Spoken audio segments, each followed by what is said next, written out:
Yes. Okay.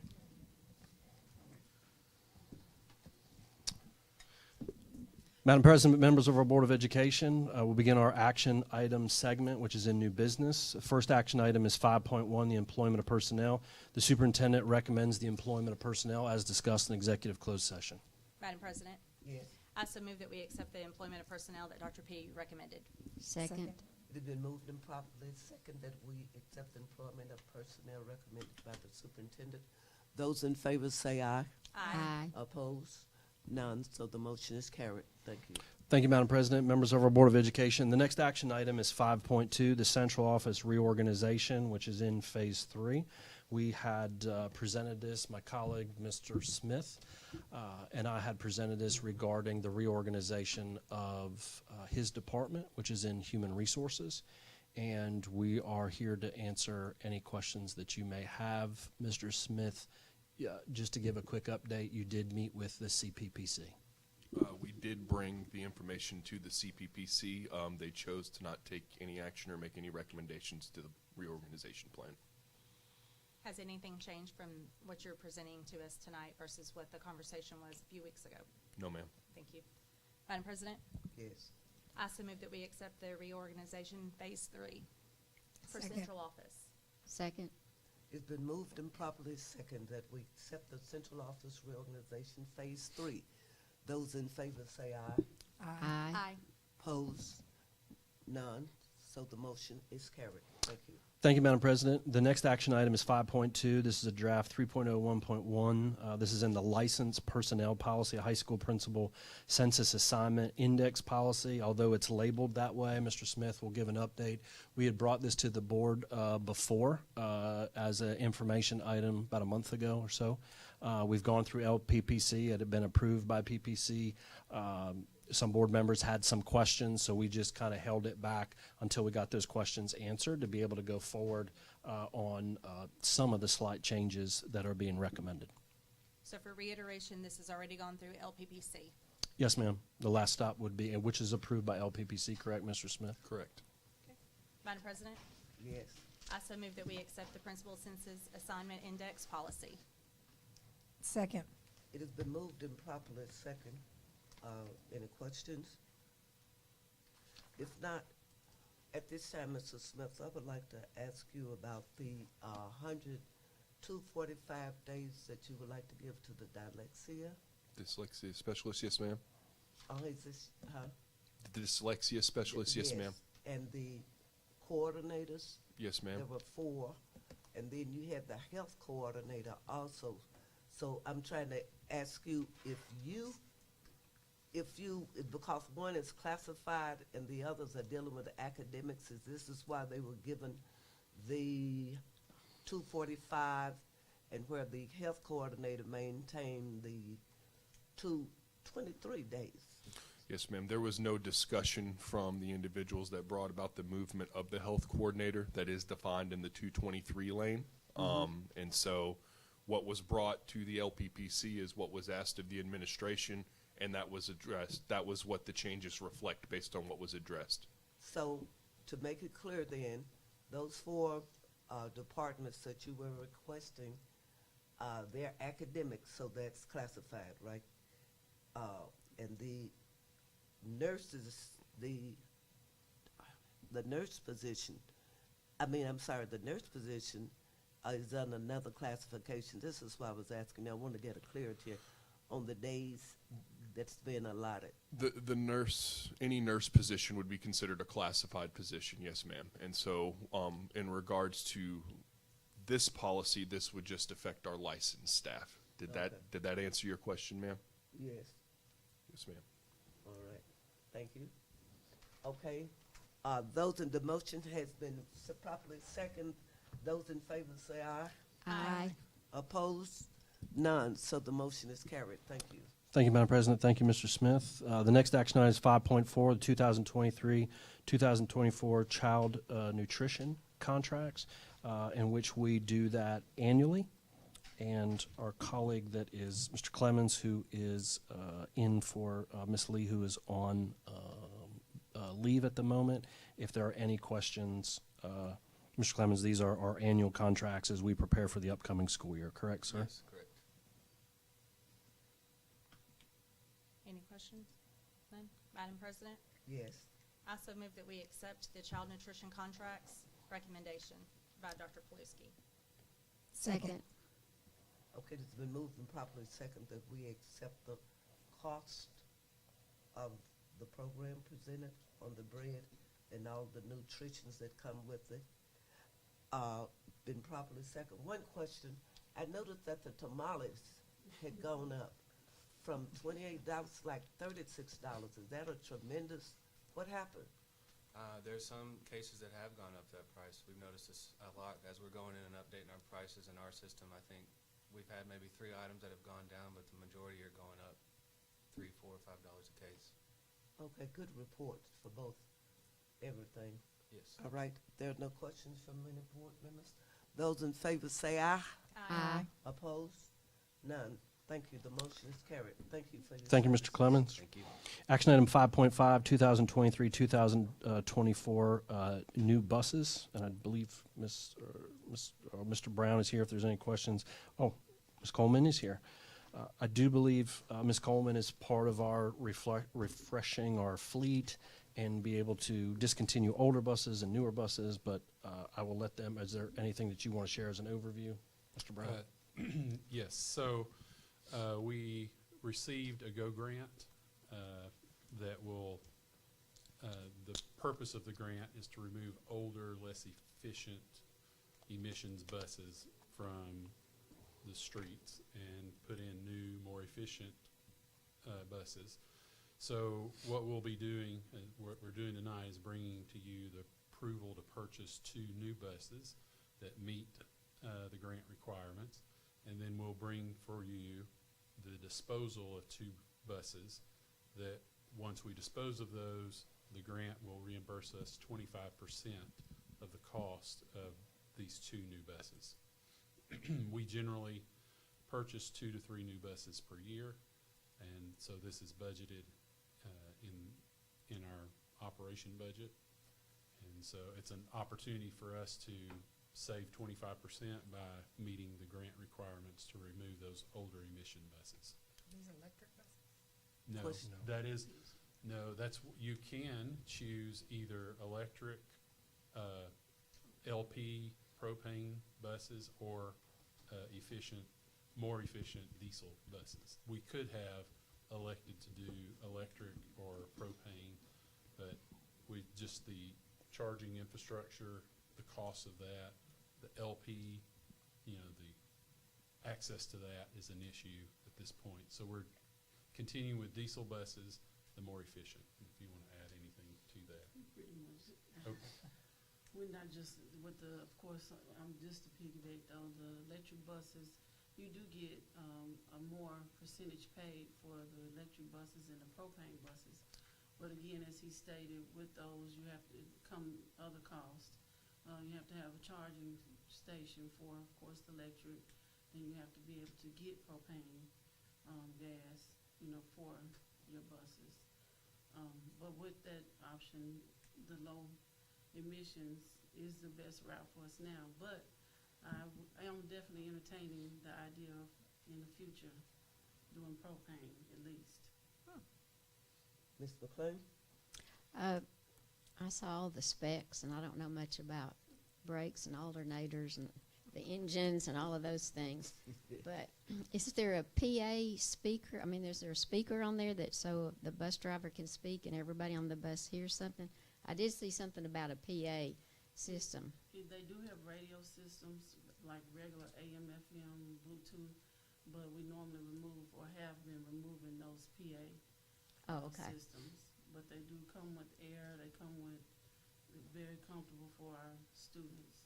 So they will have air conditioning, the whole bus? Yes, ma'am. Okay, that was the next question I was going to ask, because I'm like, are we air conditioning the whole bus? Yes, ma'am. Okay, great. Ms. Walton? Okay, so to recap, we're buying 2 buses. We're going to spend $269,036, but we have a grant that's going to cover $67,259 that. So that leaves us spending $201,777. Yes, ma'am. Congratulations, thank you. You're a winner. Ms. Temple?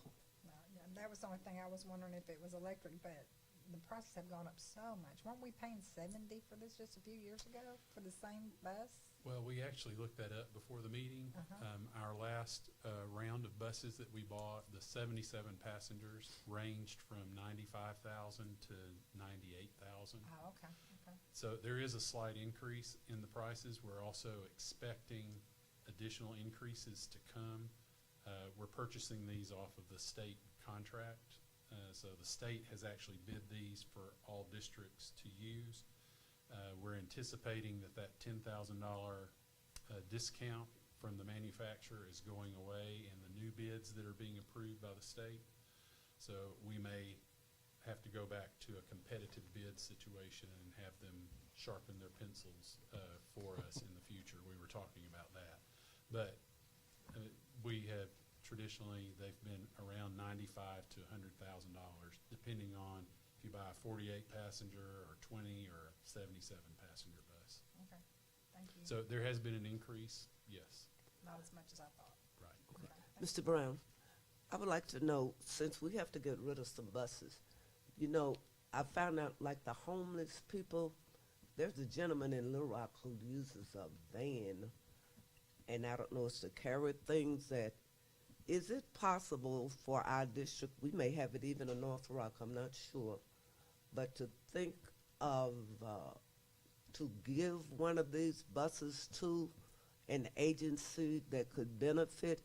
But I heard you say we could sell them and get some money for it, but then we need to, if it's possible, to look at some need programs, and even in North Rock, we may need bus for homeless. I don't know who's over the program here in North Rock besides Dr., you know, down on Washington Avenue, but I know he has everything he needs. But the question I'm asking, is it feasible or possible for us to donate a bus to an agency?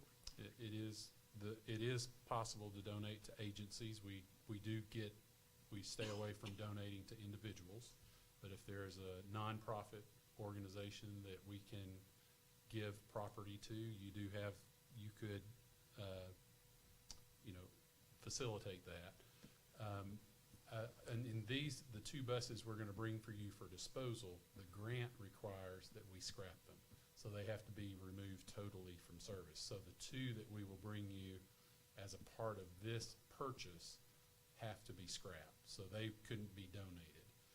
If we have older buses that we're taking out of circulation and we choose to donate those versus scrap them, you have that ability to do that. And if it's a nonprofit agency that we can work with that could utilize that for a purpose, then usually those buses that we're scrapping they're not running. So if the hull could be used for some type of purpose, then we could entertain that idea or thought. But the two that we're going to bring you for disposal related to the grant specifically says those have to be scrapped. They have to be taken out of service completely. Okay, well, my recommendation would be that once the superintendent and administrative staff, that something could be worked out and that is publicized to the public once you all have done what you needed to do as far as what is feasible. I would like to see that happen, and the board agrees to that. Sure, of course. Yes, ma'am. All right, so at this time, we will need a motion, please. Madam President, Yes. I also move that we accept the recommendation of purchase of 2 new buses. Second. It has been moved and properly second that we purchase 2 new buses for the North Rock School District. Those in favor say aye. Aye. Opposed? None. So the motion is carried. And thank you, Ms. Coleman and Mr. Brown. Thank you, Ms. Coleman. Thank you, Ms. Brown. Madam President, members of our Board of Education, the next action item is 5.6, our district assessment system proposal. This was presented at our last board meeting as it relates to, number one, the findings from the 2020 through curriculum management audit, which found that the system did not have an adequate district assessment system as it was outlined. This allows us to be able to provide formative assessments and support for our classroom teachers. as we go into the school year and throughout. And I think Mrs. McNulty is here if there's any questions. Oh, you got to. I'll wait until she gets up. How are you? Great, great. Good evening. Hello. Question. So we had a parent/teacher inquire about this. Did we answer her questions, and did we take care of the information that she was seeking and needing in LPPC and all that? Yes, actually we did, and she's actually attending a conference with me to learn about the new assessment system. Perfect. And so she'll be accompanying me and really learning and collaborating together. Okay, good. Thank you. Very good. I like it when we listen. Okay, you made your report Yes. last week. Mm-hmm. And were there any questions from the board since you had prior time to read over it, to see the proposal? And just for us and people that are here, Yeah. would you be kind enough Sure, to just to- summarize Yeah. what you were asking Yes, for? It would absolutely. be highly appreciated. I see someone with a notepad, Mm-hmm. and so take your time.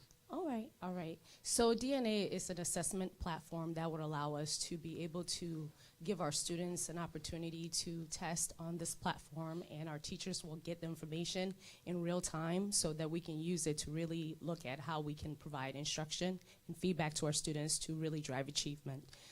It is a one-stop shop, which is great because we're able to just gather information and really make sure that we're utilizing all of that information to better support our kids. We have not traditionally had any common formative assessments, and we understand the need for that.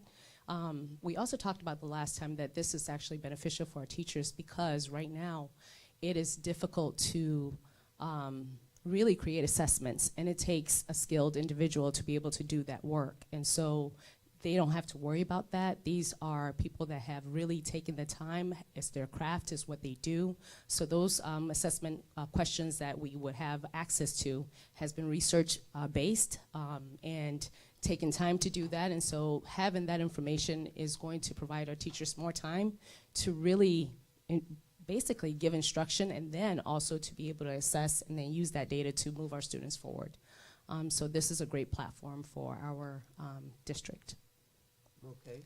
And I see you compared it to other states in your Yes. demographic.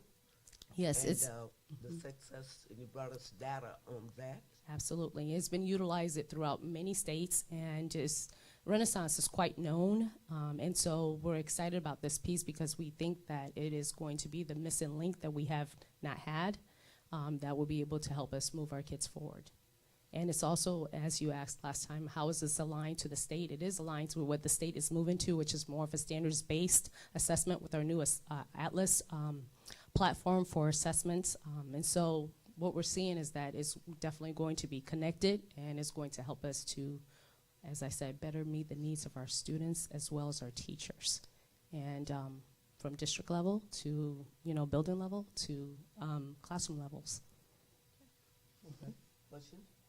I don't have any questions. When you presented a couple of weeks ago, or was it 2 weeks ago? Yes. I lost track of time. But the report was very thorough, and it definitely will be utilized by our teachers and give them information that they need. So it's going to be great. Absolutely, Thank absolutely. you. Thank you. Miss, I'm all set. okay. Ms. Temple? All right. Thank Okay. you.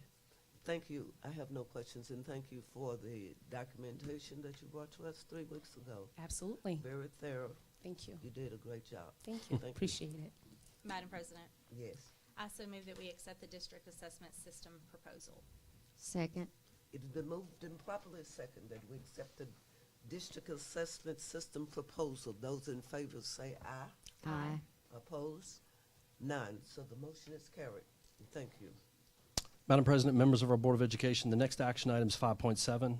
This would be the legal transfers recommended by the superintendent. Madam President, Yes. I so move that we accept the legal transfers. Second. It has been moved and properly seconded. We accept the legal transfers. Those in favor say aye. Aye. Those opposed? None. So the motion is carried. Thank you, Madam President, members of our Board of Education. The next action item is 5.8. This is the proposed 2023-2024 meeting dates. And as discussed at the last Board of Education meeting, we did make the adjustment in January of 2024 to the workshop on January 11th and the regular meeting on January 25th, which is in the document. Madam President, Yes. I so move that we accept the meeting dates for the North Little Rock Board of Education for the school year of 2023 and 2024 that can be found on our website, NLRSD.org. Second.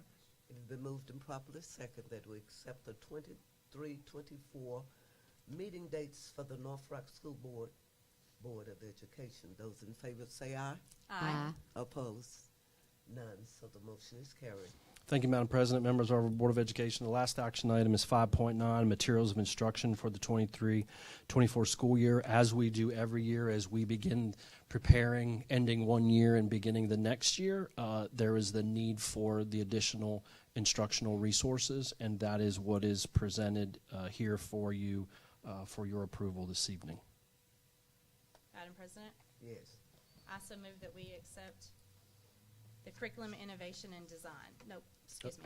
It'd be That the we accept the district materials of instruction. I apologize. Second. It has been moved and properly second that we accept the material of instruction for the 23-24 school year. Those in favor say aye. Aye. Opposed? The motion is carried. Thank you. Ma- At this- I was just okay. going to say, Madam President, members of our Board of Education, if I may have a point of privilege to provide an update on staffing as we prepare for the upcoming school year. Yes, Yes. sir, please. Sure. So as of today, this is July the 6th, 2023, there are a total of 57 licensed vacancies. I will go very quickly on how many vacancies per building. North Little Rock High School, 5. North Little Rock Middle School, 7th and 8th grade building, 11. COE, 4. North Little Rock Middle School, 6th grade campus, 1. North Little Rock Academy, 3. Pikeview, 2. Crestwood, 3. Boone Park, 2. Glenview, 4. Meadow Park, 1. Ridge Road, 6. Indian Hills, 1. Lakewood, 2. 7th Street Elementary, 10. Which is going on the restructuring. Amboy Elementary School, 1. And the Virtual Academy, 1. Roughly, just about licensed staff, to put it in perspective, there are roughly 700 total licensed staff. Out of that would be about 8.2% that we would need to be able to fill the licensed staff. On the classified staff, there is a total of 33 total vacancies, roughly around 600 classified out of 33. That's about 5.5% as it relates to classified and licensed through the district. We'll certainly continue to provide more updated information. The biggest thing that we do every year is our August, the first board meeting in August, we provide our back to school report, in which we do that in front of all of our departments, talk about everything we're doing to ensure that this upcoming school year will be a success, and we'll also include that in that report, which will be from Mr. Smith's shop. Okay, just to reiterate or put it out there in the public for their education. So we have 7 openings for the North Little Rock School District maintenance within the custodian staff, and then we have 7 openings for food and nutrition. So those are the 2 largest openings that we have for classified, correct? Yes, ma'am, that is Okay, correct. very good, thank you. Okay. Any questions? 6.1 would be adjournment. All right, Madam President, Yes. I so move that we adjourn. Second. It has been moved and properly second that we adjourn. All in favor say aye, Aye. and we will immediately go into the workshop. Thank you, Madam President, members of our Board of Education. We always welcome back our Chief Legal Counsel, Mr. Jay Beckett. As we've all of us have gone through FOI training through various professional developments. We just wanted to provide Mr. Beckett to provide a overview training.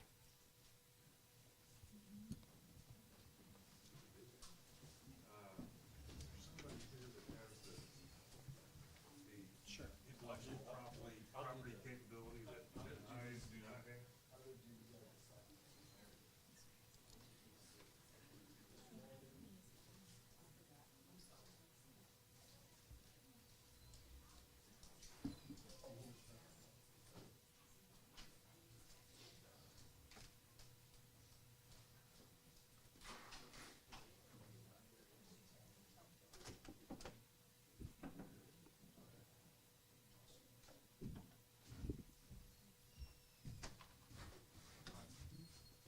does the board want me to present? 15 How minutes will much be fine. training do we want?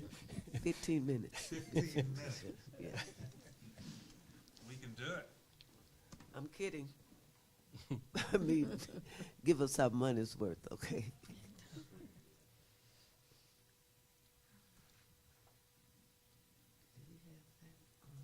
Doc, do you know how to?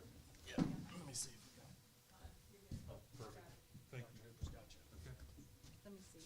Let me see that.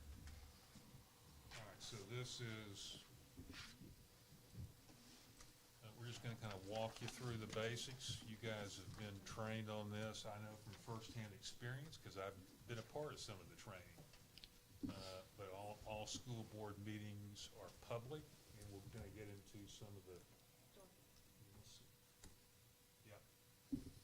All right, so, this is important, you know, the superintendent's office basically takes care of all this, but we have to properly notify the public and the media of meetings.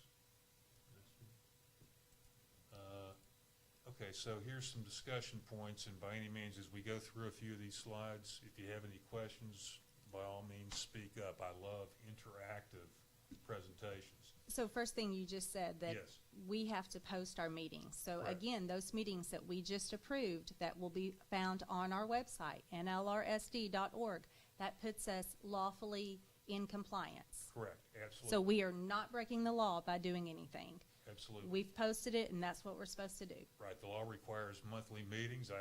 This came up from a superintendent earlier this year. They had some issues with school board members being able to attend a regular meeting, and they couldn't get a quorum for rescheduling that meeting, and so they didn't have a regular monthly meeting. Does that violate the law? I would say no. But what, does it? It does violate the law. It does It's gotta be violate? Of course, the monthly. the So they question didn't is. have the meeting and they violated. Question, yeah, but then the issue is what's the sanction for violating the law by not having a regular monthly meeting? Well, you know, the state board could get after you, in theory, okay? Okay. But, and then you could get blasted by your local social media, you know, folks. Let's go down that rabbit hole. We don't want to do that. Okay, so here's a discussion question. So the superintendent has a monthly routine. He meets or calls every board member to discuss the packet, answer questions about the packet for the upcoming meeting, and the superintendent takes calls from you guys, from board members. Okay, is this permissible under the FOIA law, which does not allow, you know, discussion of board business unless it's in the context of a meeting or in an executive session? Is it okay? Yes? Yes. Why? Because it's not the board as a group, it's exchanging information to have the meeting. Correct. Any other thoughts? It's one-on-one. That's It's not a true. quorum. That's true. No quorum. That's true. All right, and so the answer is, we'll go to the next slide here to sit right now. But yeah, it's permissible because really what you're discussing, the superintendent's not polling you about issues. He's just explaining what's going to be presented at the meeting. It's not permissible for the superintendent to poll board members individually, you know, before a meeting, but just to prep you. Like it says at that bottom bullet point, you don't lobby for a position, you're not discussing the business of the board, you're simply presenting what's going to happen at the next meeting and answering questions about things that board members have reasonable questions about. Not a problem. Thank you. Thank you, Doc. All right, so here's a discussion point. So you've got a couple of board members, they grab coffee with the contractor. And they've got all kinds of issues. Is this okay? What do you think? Well, the perception is no, but is there a conversation being had? Yeah, you're directly over the target. Anybody else? Yeah, you can't do that. Pardon? Can't do that. Yeah, exactly. You're discussing public business. Here's what you do. So you ask the superintendent, create an agenda item for the next meeting and put the contractor right here and start asking him questions. You do it in public. All right, so this same contractor, he wants to kind of buy peace, and he's gonna take, the administrators and the board to a walkthrough. Okay, you're in the dry, you're getting closer, and then buy everyone dinner at the steakhouse. Okay, would you have to notice a meeting for this? Yes. Okay? Can't do it? Everybody in consensus on that? What I'm saying is we would have to let the public know that a Right. meeting is going to happen, and then no, it should not happen without public knowledge. Let me clarify that answer for those Okay. that do not understand. All right, let's go to the next slide. Okay, this is a little bit of a murky thing here, because if this walkthrough involves board members discussing public business, then yes, it's a meeting. But if there's no real material discussion and you're just walking through and saying, man, this looks great, or, what's this all, and you just have a few questions, maybe it's not a public meeting. Probably the best practice would be to notice it. But if you're not gonna have any real substantive discussion, you probably don't need to notice it. But then the dinner, any gift over $100 has to be reported to our friends over at the ethics department. So $100, so you be cautious. Thanks, Doc. All right, so this statute, this part of the statute talks about monthly meetings. We talked about having to have monthly meetings. There can be a special meeting at the request of the president or secretary or any 3 members. All your personnel meetings have to be held after 5 o'clock. This is kind of a little bonus question. I'm doing a board training at another district next week, a tiny little district north of here, and it's going to happen at 12:45 p.m. until 1:30. Okay, number one, is that a meeting that has to be noticed? Okay? Do you have to call a special meeting for board training, and do you have to notify the press? Yes. Okay? All in agreement there? Yes. Answer, not necessarily. We ain't going down that road. The answer is yes. Here you go, yeah. Talk to your colleagues up at Conway about that. Because, We ain't doing that. a board training, you're generally not talking, listen to what we've talked so far in the first 13 and a half minutes since Ms. Williams told me to keep it to 15 minutes.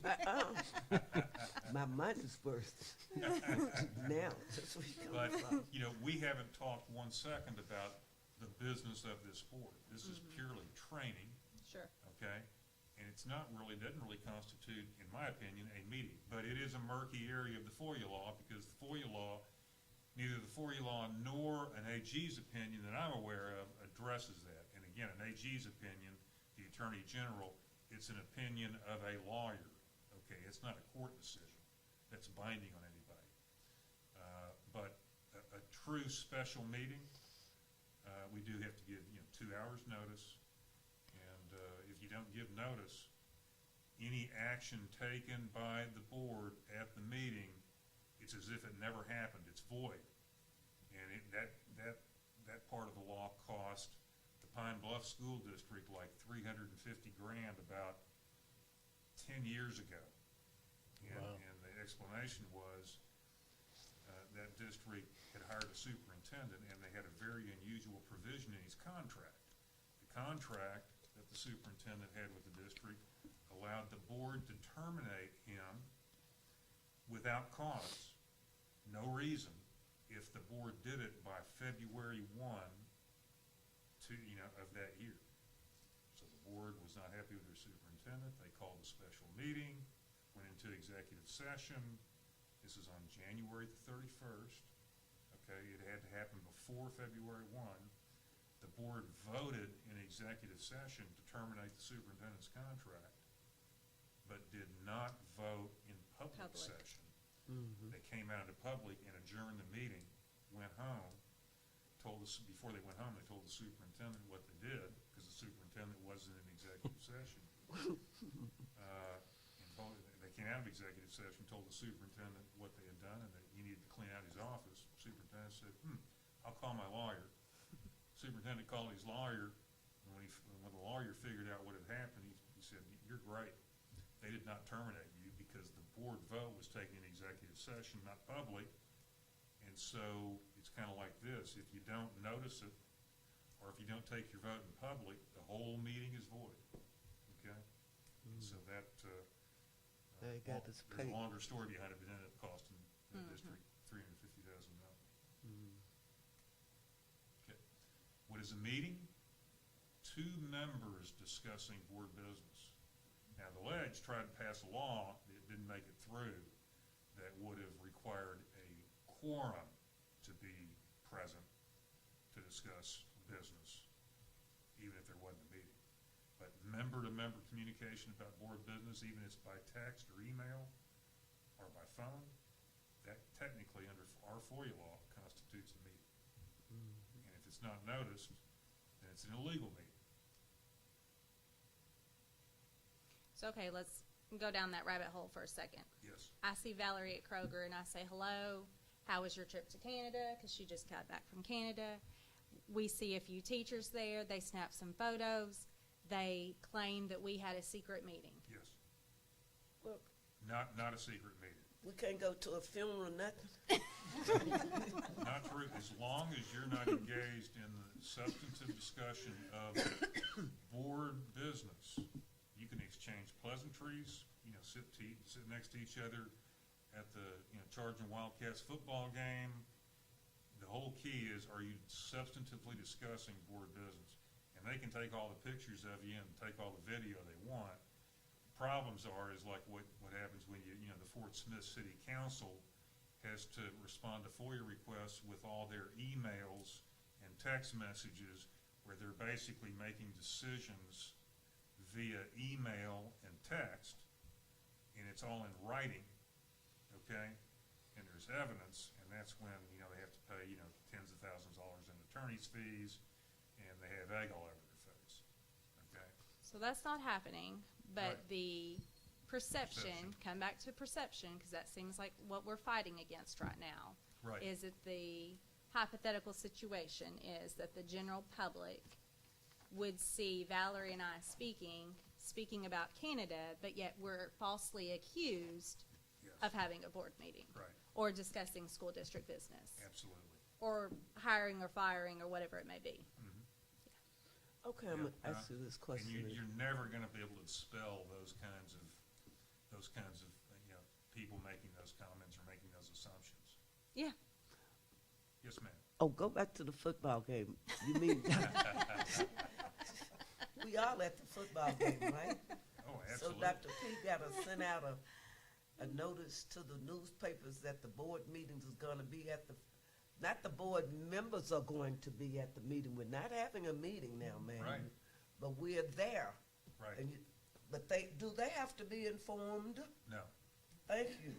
No, things that are purely social Okay. and do not involve the board discussing or, preparing to take action on the business of the board are completely permissible under our FOIA law, even as broad as it is. Okay? It's when two or more board members are talking or emailing or texting or otherwise communicating privately about the business of the board that's problematic. Which we don't do. That's Which what y'all always don't do. been strange, like Which we they're don't like do. strangers on the board to me, because we can't communicate, and the only way we can get communication is through the superintendent. Right. You know what I mean? Well, and that's absolutely best practice, Ms. Williams. And like them, like a family when you see them, but Absolutely.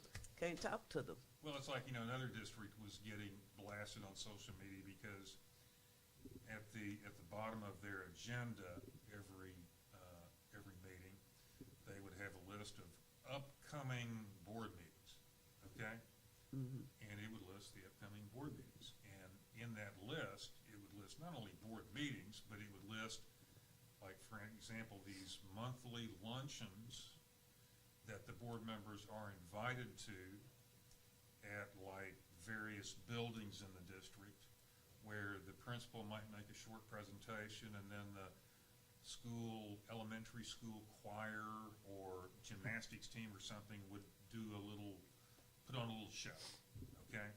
There was no discussion of board business. There was no roll taken of the board. There was no formal meeting. It was just all board members were invited, but they were not meetings, although the agenda said upcoming meetings, okay? Are those board meetings? Should the district, post those as meetings and inform the media and even allow the media to attend basically a private function that's not open to the general public at all? What is your interpretation? Because it's funny you bring that up, because the DEN guys wants to know when our football games are, when our basketball games, who's going to be in attendance, where we're going, who's going to be there.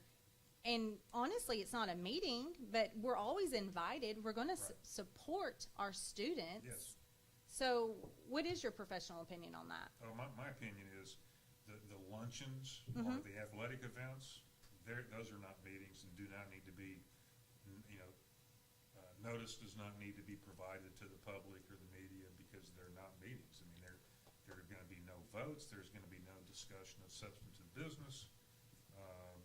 There's really going to be no communication among the board about, the issues that the board is dealing with. They're just social events.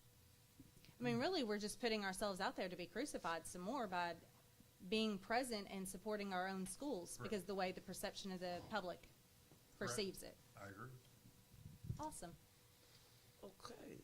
Any questions, Ms. Temple? Okay, that's pretty good. Now I'm going to ask you this question. Dr. Beluski always planned for us to go to all the 14 schools every year. Yes. When we go, we don't be discussing business. We go to have lunch with the students and to show support. Yes. That's not something that we would need to have sent to the newspaper, is it? Not at all. Okay. Not at all.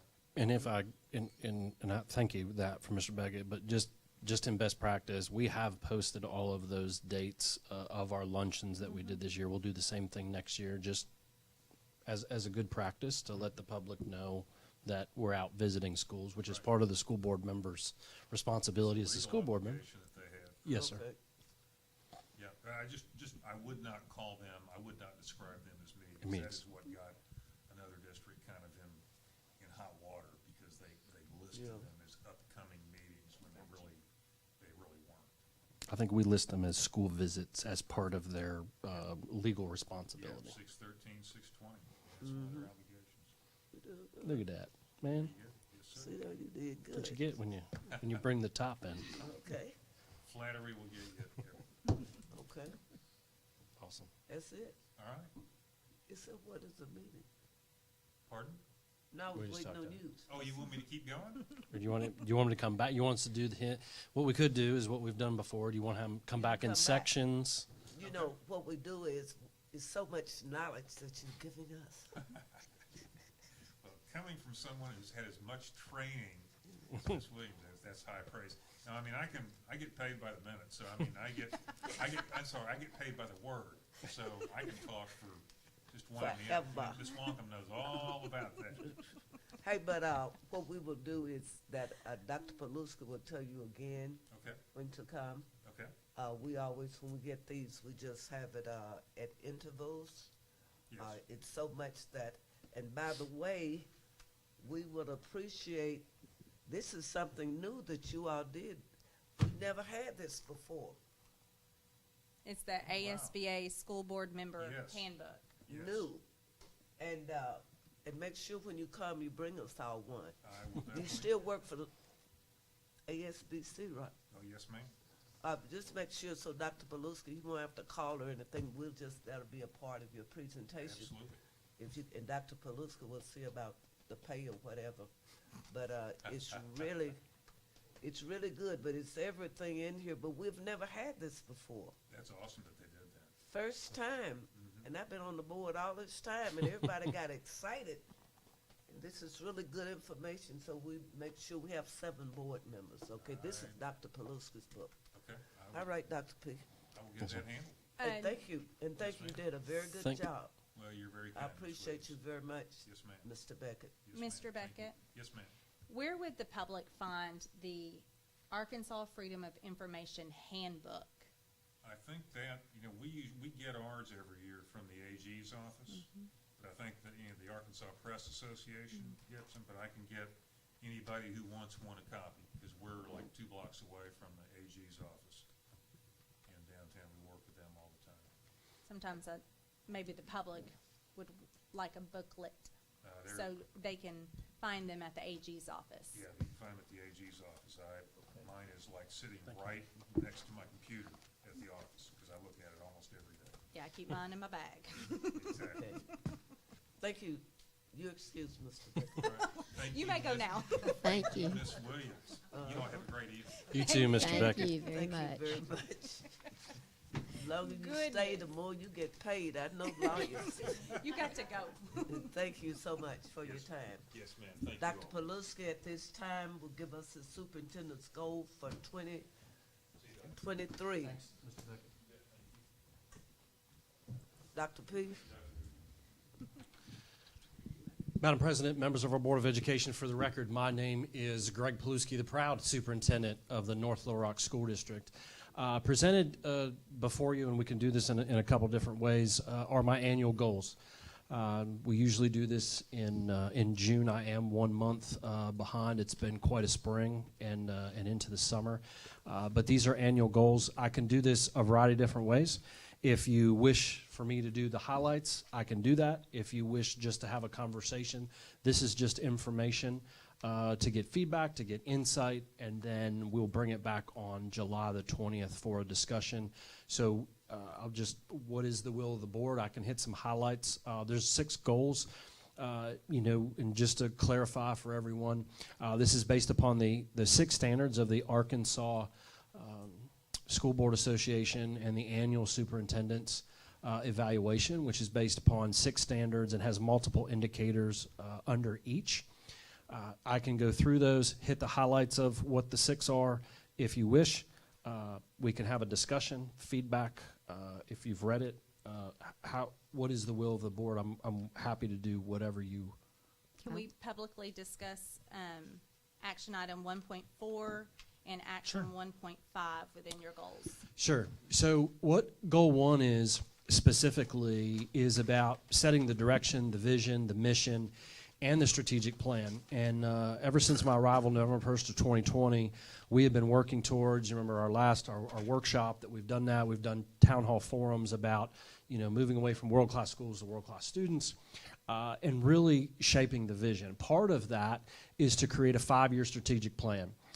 There are 5 goals, if you remember, all the way back to, I think it was April 15th of 2020, when we presented the 100-day transition plan, which was based upon my entry into the organization and spending time learning and listening and presenting that. It was about 85 slides based upon quantitative and qualitative data to understand what is the current state of the North Little Rock School District in order to understand where to prioritize the school district and to be able to move that forward. Out of that, those recommendations that were very clear of what I heard, where there were 5 areas that everybody started talking about that needed attention. The first one is rigorous, relevant, and academic learning. It's all about student learning. The second one is a healthy and safe, supportive school. The third area is organizational effectiveness. The fourth area is about high-quality teachers and leaders and staff. And then the last is the community engagement piece.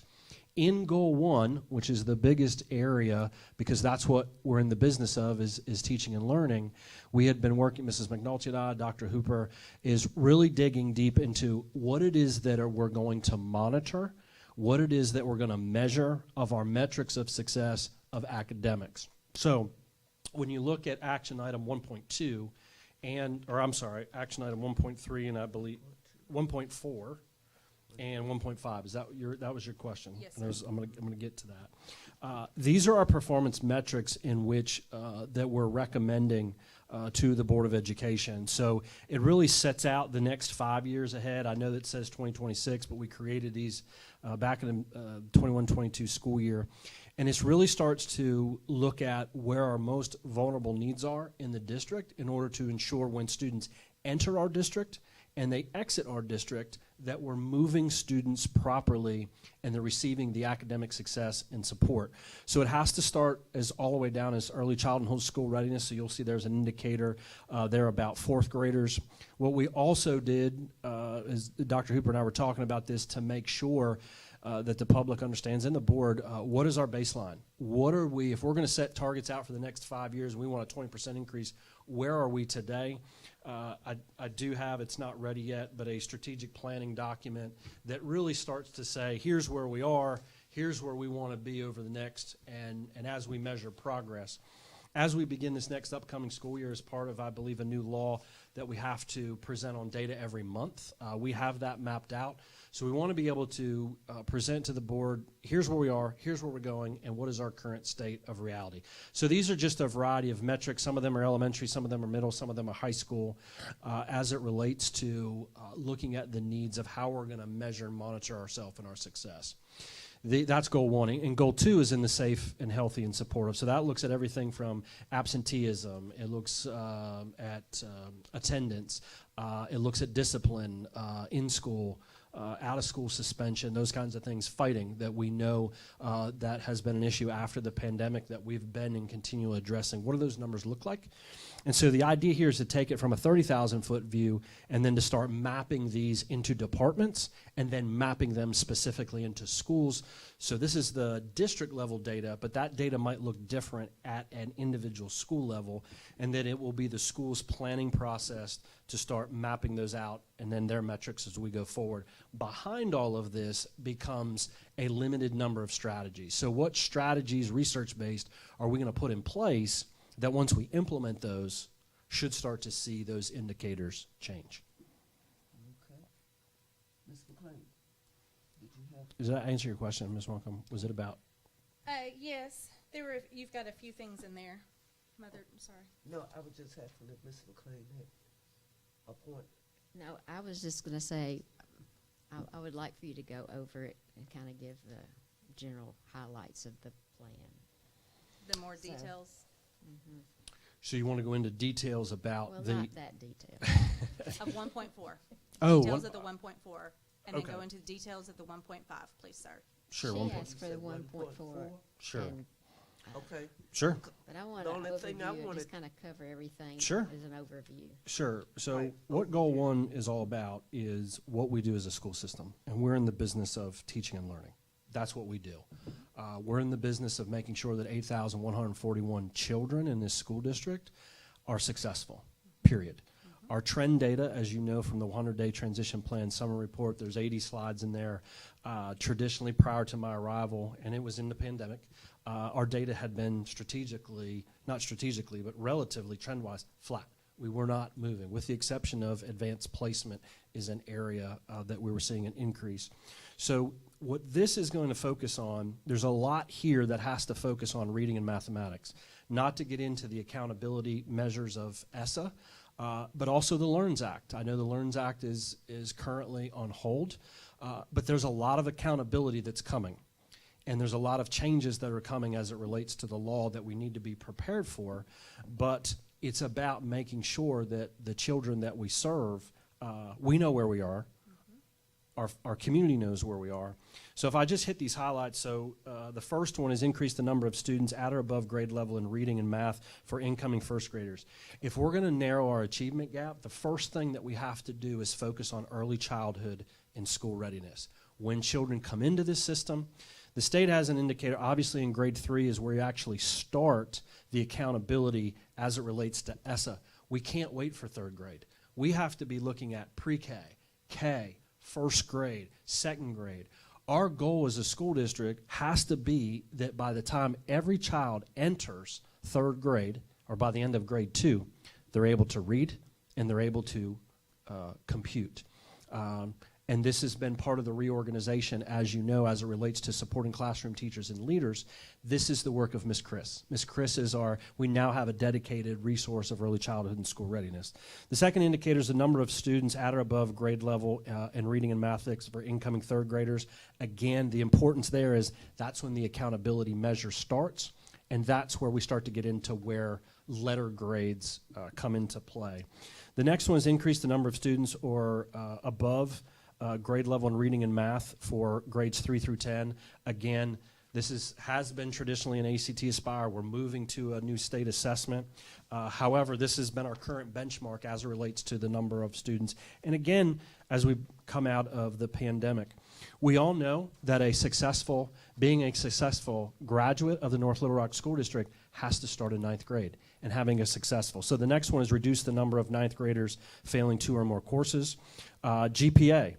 Which we know is also, if you look at the School Quality Index as it relates to ESSA, Every Student Succeeds Act, which actually gets into quantifying how the letter grade is calculated for high school, senior GPA is a component of that. We get points that go towards that as it relates to the GPA. So that one looks at the increase of the number of seniors with a GPA of 2.8 or greater to 70%.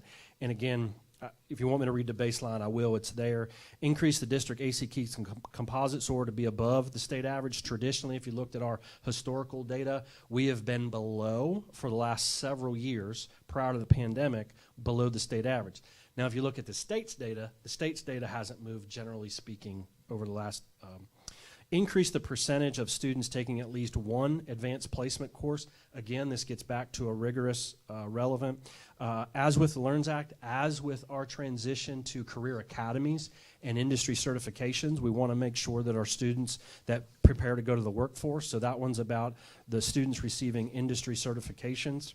By 2026, increase the high school graduation rate to 87, which is currently at 83. Again, graduation rate gets directly tied into School Quality Index. It gets tied into the overall ESSA. And the last one we've added in here, by 2026, to increase the percentage of student athletes that access college eligibility by scoring at least a 19 on the ACT up to 51%. And I know I've been accused of, at least what I've heard, about not being supportive of athletics. That's absolutely false. This is dedication to that. We're known as Titletown. We all want to win. But we need to shift the conversation and thinking about being Titletown with high academic expectations. Nothing wrong with winning hundreds of state championships, and nothing wrong with turning out high-quality scholars as well. Goal 2 really gets into a safe, supportive, and healthy learning environment. By 2026, increase the average daily student's attendance rate to 96. Again, why are these indicators important? Because they are directly tied to the federal accountability, and they directly have an impact on the school's letter grade. The second one there is, by 2026, reduce the chronic absentee rate to 5%. Again, this is district data. It's going to look different by individual school. Reduce the school and in-school suspension rate by 25%. You know, this is something, now that we've got our team on board, that we're digging more into. I want to specifically know more about, why our students, what does in-school suspension look like? Is it working? And what does that data look like? What strategies are we using? And out-of-school suspension. We've been very transparent that after the pandemic, just like everybody else, we have had an increase in fighting. Specifically, I've said that to the board, concerns about the high school and the 7th and 8th grade campus. We've done a lot as a team to be able to help the school, and also by the action of the school board that took a very strong stance about fighting, and that was the recommendation. If you want to fight here, this isn't the place for you. It's a one and done.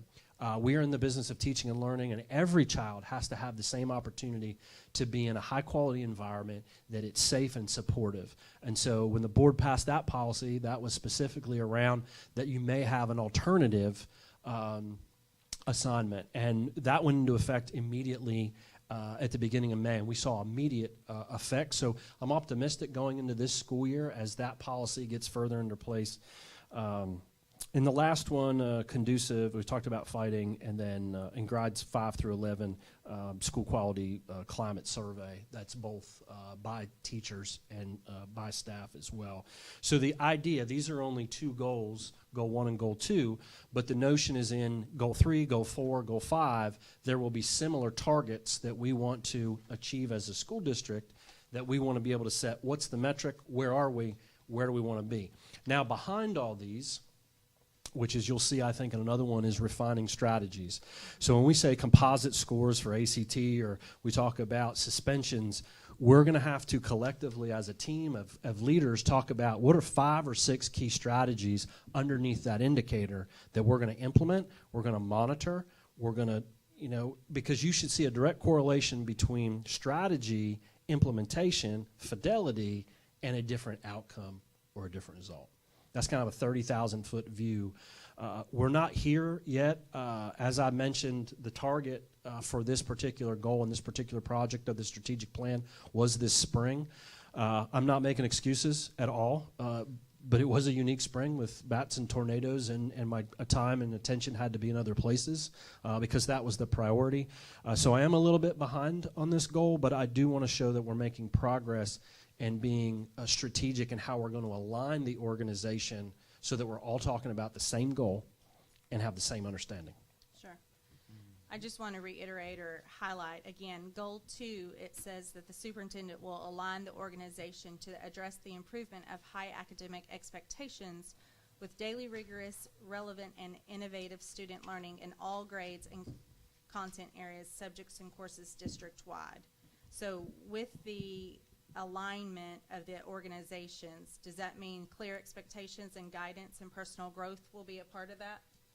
Well, absolutely. When we talk about, and we've talked about this before, upon my arrival, I mean, one of the greatest things to me and passionate about being in education today is we know what improves instruction. It's the teacher. And if it's one thing I know that I heard from teachers upon my arrival is about teacher voice. That's why I interviewed over 180 teachers upon the 100-day transition plan to talk about what's happening. Mm-hmm. And one of the biggest things I found in our school district, there was not an expectation for instruction.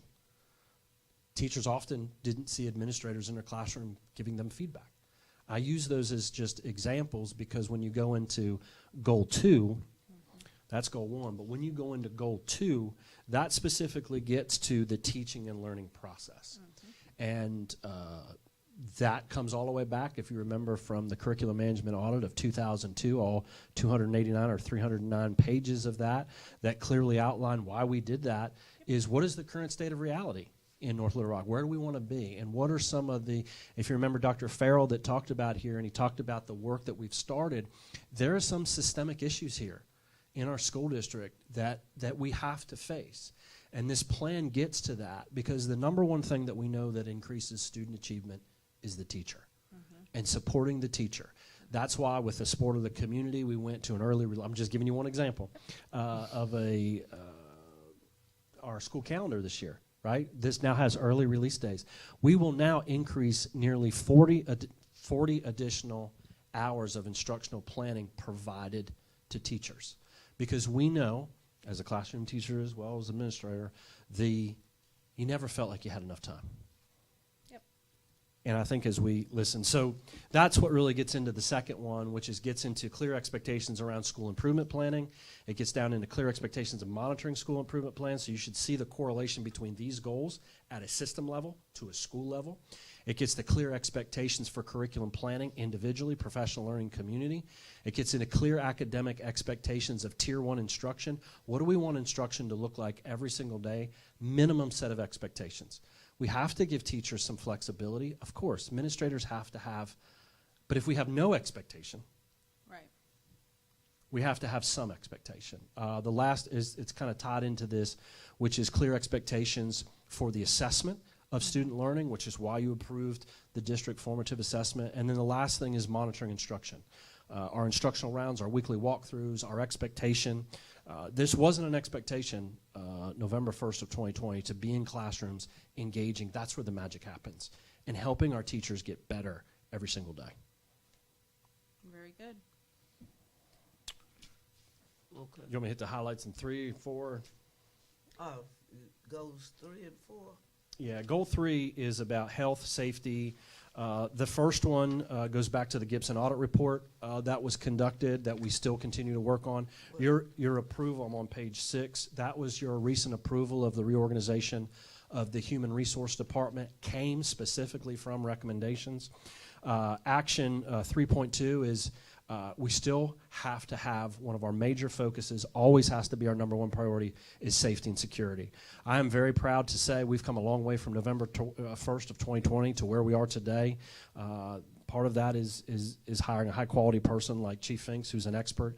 We've come a long way. Do we still have work to do? Absolutely. But I can't overemphasize safety and security. I think everybody watched the news over this weekend. There's a website that I look at often. There's been 325 mass shootings in the United States since January. We are on record in the United States to double that. And I can't overemphasize, we've all gone to PD together. Ms. McLean, I know you and I sat together in many PD that was on safety and security. I need everybody in our school district to take this seriously. And that's why, that's certainly a goal.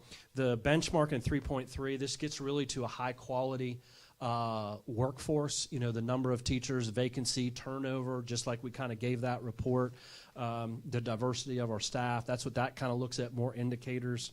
And then action 3.4, this Dr. Hooper and I have talked long about this. One of the things that's missing in our school district is an aspiring leaders course. We have to grow our own. We want to promote within, but we want to make sure that we prepare you for the next level of work. And that's why we're very intentional. When we look at job descriptions, we're not just writing those to write those. We're very intentional about the work and purposeful. And this, whether you're a teacher leader, whether you aspire to be in a teacher leadership capacity, or you aspire to be assistant principal or a principal, or in a central office support, we want to be able to provide you with the resources, the pathway, the support to be able to take on that next level of leadership if you choose. And again, 3.5 is really around continuing the central office reorganization. In action 4 is all about communication.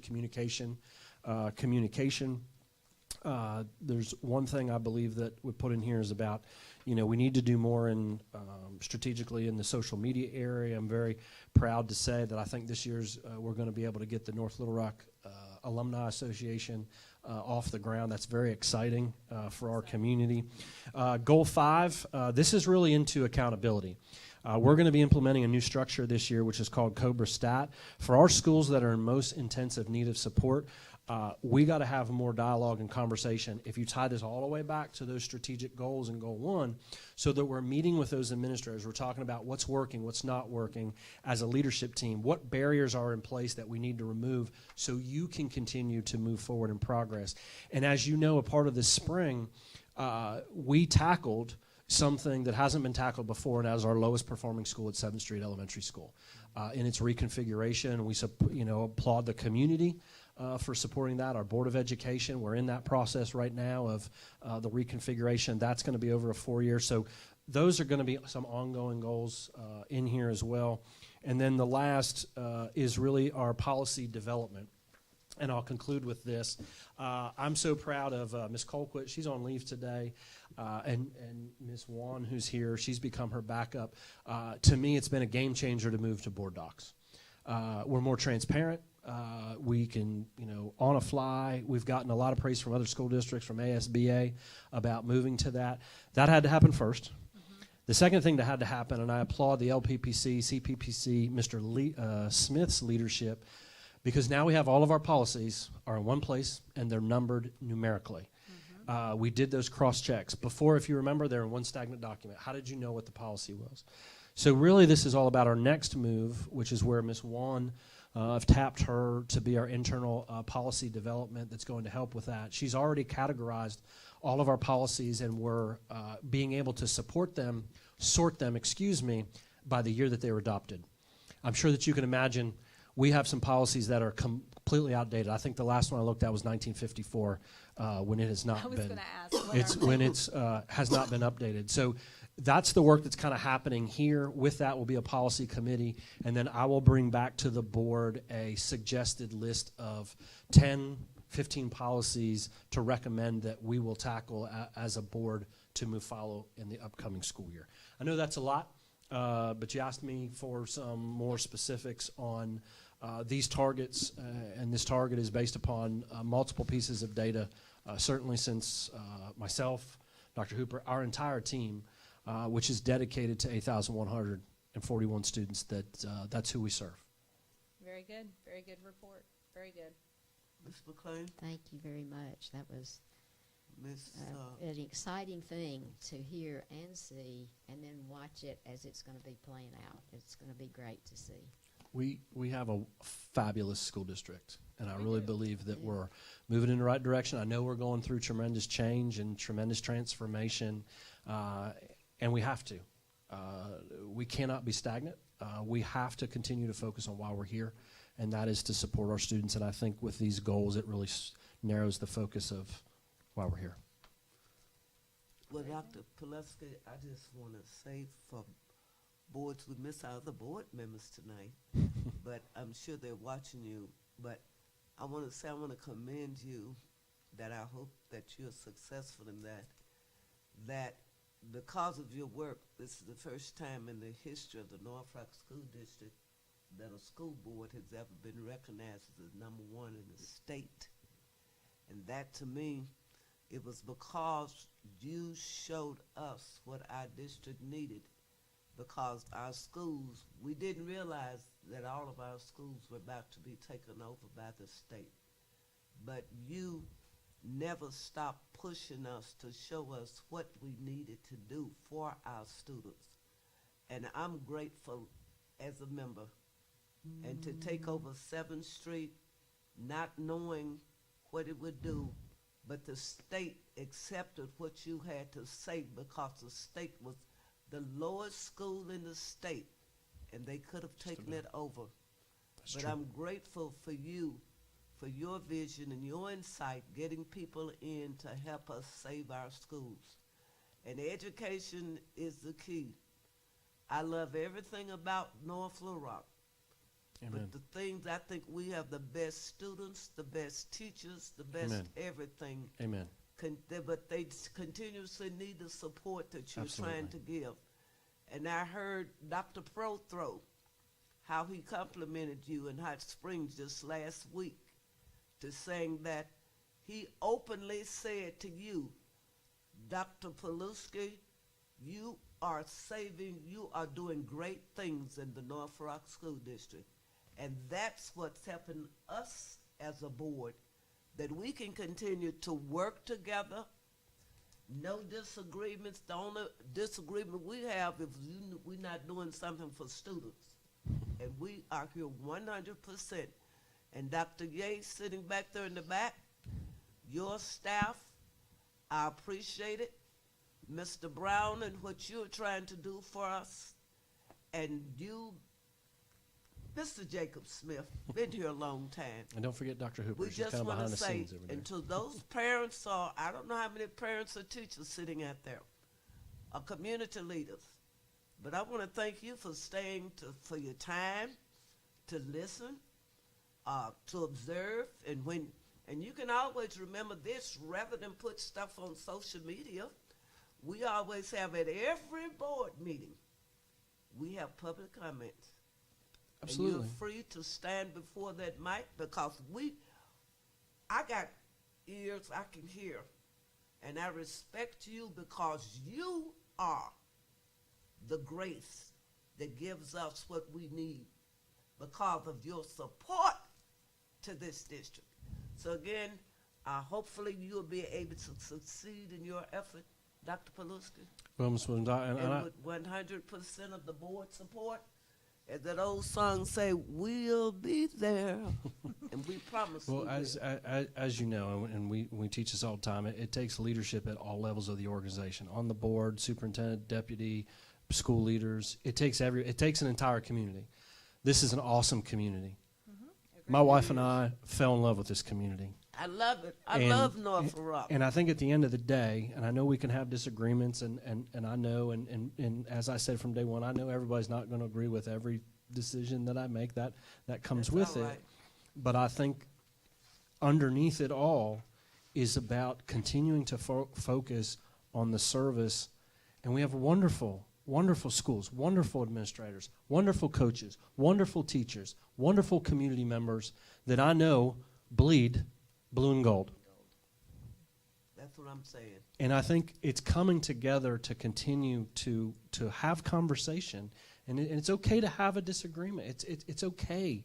But we have to stay in focus about why we're here. And I applaud the board for how far we have come as a team and how far we have come as a superintendent and a board in just 2 years and 9 months. Agreed. Many things have happened. Absolutely. We don't have to. No, ma'am, this is just an information item. If there's anything that the board, please give me feedback. And if there's something you want me to adjust in here, if there's something you don't think that I'm focused on, that you want me focused on, that you believe as you have conversations with your spheres of influence, please give me that feedback. I'll put that in there, and we'll go to work on it. I just have one question. I saw this that you had in there about safety. What is it that we have not done for safety in that the board, we have bought everything, hired people? What is it? Sure. Well, there's many things that we continue to work on. Probably one of the biggest things that we'll expand upon this year is OpenGate. Chief Finks and his team are working to expand OpenGate to the middle school and elementary schools. We've been looking for a grant to be able to do that. The biggest thing is around communication. We've used the Arkansas, remember when Governor Hutchins released money to schools for the Arkansas Center of School Safety. We've invested in a communication system. If you can imagine, within our school district, you could not talk from one school to another school. Even within your school, your walkie-talkies may have not been compatible.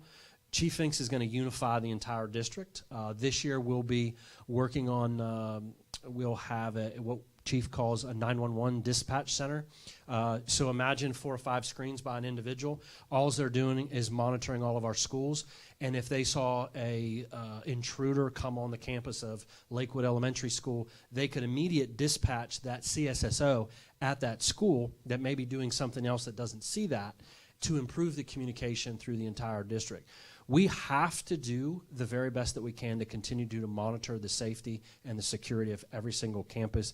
I mean, I could go on, Ms. Williams. It's in there, improving on Raptor, our Stop It, training. We got a little bit behind. We did have school safety plans. They weren't in the updated form that they are now, as well as our district form. That will go into place this year. We'll do more on reunification. Remember, and I thank Dr. Hooper and her leadership of our entire team, when we had to move the 7th and 8th grade campus in about 45 minutes, we moved all of them to the arena. That's next to impossible to do, and we did it successfully. I use that as an example. Our threat assessment teams, there are times, and I know the public doesn't know all this every single day, there are things that come up that the public doesn't know that our staff is taking care of. That notion of see something, say something, there are things that happen every day in the school system that we're preventing from being a major incident. Do we still have work to do? Absolutely. And we'll give a full update, Ms. Williams, in the back-to-school report. Chief will provide that safety. I just thought that a few months ago, we approved to get things for the middle school. The Raptors for the The middle Raptors school. for all the schools. So we going into this school year, remember, we had Raptor, which is our visitor management system. Remember, we did not have that, just to let the public Right. know. We did not have a visitor management system. Yeah, it was OpenGate. OpenGate, Wrong word. right. Sorry. So that is the weapon detection system. Okay. OpenGate. Are there any questions or concerns that you just- would like for them to work on? I apologize. Piggybacking off of security, Sure. just again to educate the public, that also involves the community. So if something happens within the community that is close to our school campuses, that's a security concern. So Yeah, we may Sure. tighten down the doors and hatches. Absolutely. And this has happened quite often. It happens, I would say, statistically in the Amboy area, the Boone Park area, the Meadow Park, the Glenview area. There are times during The shooting right over here well, at the high school, Yes, I know. where the young man, bless his heart. Absolutely. The high school, I'm just saying, when I look at the Yes. data more frequently in those, but yes. And that is when something is happening in a community, if there's shots fired in a community thing, we'll get and put that school in a lockdown immediately until we work with NLRPD to let us know that it's all clear. Absolutely, because it's all about keeping our students safe and our staff safe. And you all know this as well. This is a tremendous responsibility every day. If you think about 8,141 students getting to school safely, getting educated well, and getting home safely, and also getting nearly 1,400 employees home to work every day and back to their loved ones every day, every single day. Yep. Thank you for your service. Thank you. Thank Thank you. you. If there's nothing else? No, ma'am. That concludes our workshop.